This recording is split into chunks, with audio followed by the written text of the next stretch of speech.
I've never seen a dog who sheds more hair than my dog, covered in hair.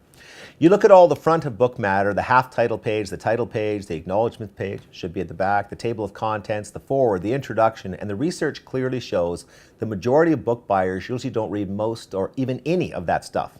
But you know what our testing says over 80% of people do read? The dedication. That seemingly unimportant, you'd think to the readers anyway, 2 or 3 sentences is taken in by almost everybody. Why? Well, we've asked 1,000+ test readers that question over the years. Most common answers, number 1, by far, was a version of it was so short and had nothing around it on the page, it was almost impossible not to read. Very good point. A distant number 2, I was a bit curious to see who the author chose. And number 3, about tied with number 2, I have no idea why I read it.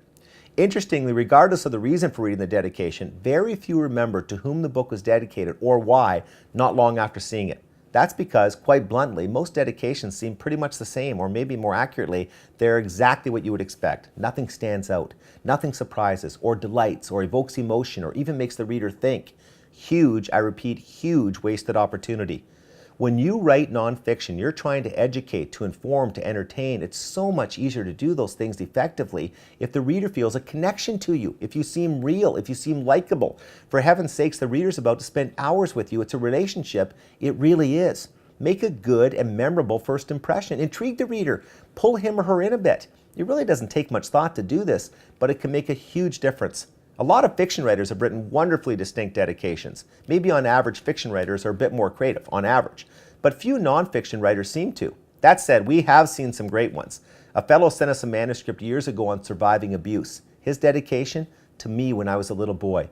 You were repeatedly knocked down, literally by your father, figuratively by life. But you kept getting up, and for that I owe you everything. Wow, that's truly powerful. 2 sentences and I'm already emotionally invested in the book. On the lighter side, a guy once set us galleys and said, dedicated to my 2 fabulous wives, I pray you never meet. Come on, you're telling me you wouldn't be excited about reading on?